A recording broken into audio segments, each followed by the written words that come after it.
যারা কাঁঠালের বিচি ভর্তা পছন্দ করেন না তারা চাইলে কিন্তু আজকের এই স্পেশাল ইউনিক টিপসটা ফলো করতে পারেন। আশা করি আপনাদের কাছে ভালো লাগবে।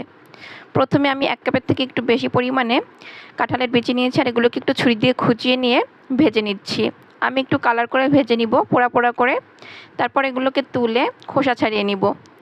খোসা ছাড়িয়ে আমি একটা ব্লেন্ডার জারে নিয়ে এগুলোকে ব্লেন্ড করে নিচ্ছি হালকা গরম থাকা অবস্থায়। এখন অন্য একটা প্যানের ভিতর দিয়ে দিচ্ছি সরিষার তেল, তার ভিতরে আমি কয়েকটা শুকনো মরিচ ভেজে নিচ্ছি। ভাজা হলে তুলে নিচ্ছি। দিয়ে দিচ্ছি পেঁয়াজ কুচি, সাথে কিছুটা রসুন কুচি। এখন এগুলোকে ব্রাউন কালার করে ভেজে তুলে নিচ্ছি।